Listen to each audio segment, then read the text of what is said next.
Amazon जंगल को धरती का जीवन भी कहा जाता है। दुनिया के कुल ऑक्सीजन उत्पादन का लगभग 20% उत्पादन करता है। यह लगभग 55 लाख वर्ग किलोमीटर में फैला हुआ है और इसमें 16,000 विभिन्न प्रजातियों के लगभग 400 अरब पेड़ पाए जाते हैं। अमेज़न जंगल में लाखों प्रकार की प्रजाति रहती हैं, इसमें अनेकों प्रकार के जंगली जानवर, जीव जंतु आदि रहते हैं। अमेज़न जंगल में एक कबीले के लोग भी रहती है जो काफ़ी समय से रह रहे हैं। बहुत समय पहले की बात है, अमेज़न के घने जंगलों में एक आदिवासी कबीला रहता था जो जंगल के पेड़ पौधों और जानवरों से गहरा नाता रखता था। कबीले के लोग अमेज़न के विशालकाय पेड़ों का सम्मान करते थे और उन्हें भगवान के रूप में पूजते थे। एक दिन कबीले के मुखिया के सपने में जंगल की आत्मा प्रकट हुई और उसने कहा, यह जंगल सिर्फ तुम्हारा नहीं है, यह उन सभी प्राणियों का घर है जो यहाँ रहते हैं।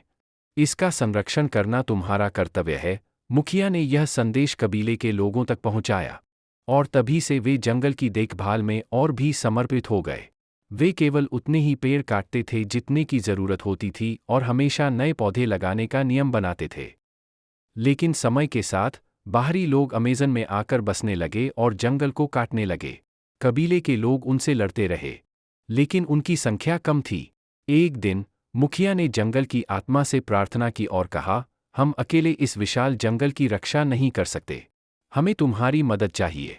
जंगल की आत्मा ने उनकी प्रार्थना सुनी और एक तेज तूफान भेजा जिसने उन सभी बाहरी लोगों को भगा दिया जो जंगल को नुकसान पहुंचा रहे थे।